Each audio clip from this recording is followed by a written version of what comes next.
the world will have us believe that trust is low, that we are disconnected. But actually, when you look in many movements, in many communities, it's actually a different picture.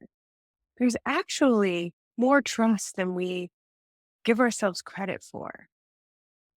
And that the starting point. That's what sustains me because ultimately I want to be a part of creating a world that not only I want to live in, but my kids want to live in, their kids. Like it Yeah, is a yeah, project for future generations that's right. to remember how to be in relationship. Because that's the other thing.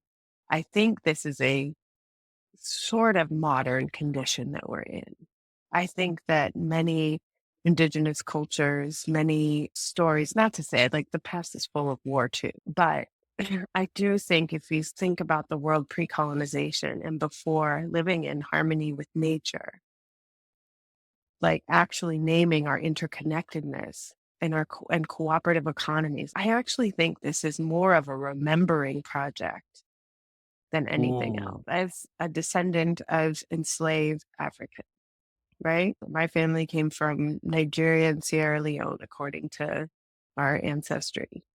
I don't know what life was like before the transatlantic slave trade in those places. I can imagine. But what I can imagine is that prior to an age of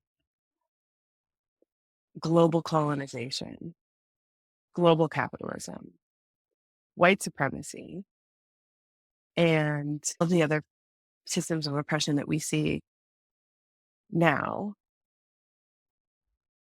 there's a way of being with each other that is interdependent for survival.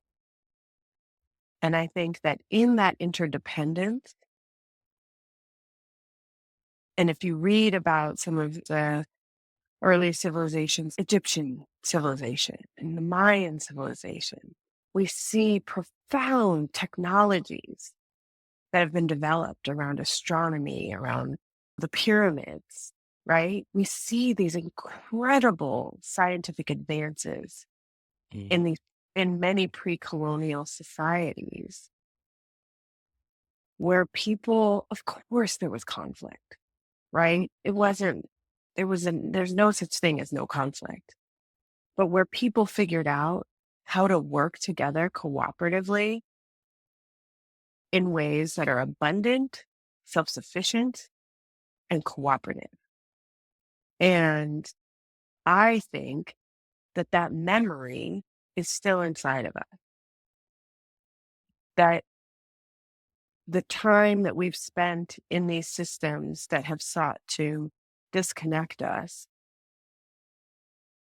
cannot erase the memory of the times when we have been connected to something that is uh, deeper within us. I just think that memory, even if it's the memory of the times that we have felt safe, the times we have taken our masks off, even if it's the memory in our lifetimes, I think those are still the building blocks. That's the imprint that we're replicating in ourselves and with each other, right?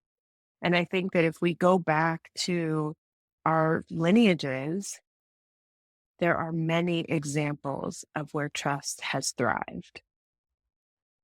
yeah, it's about remembering.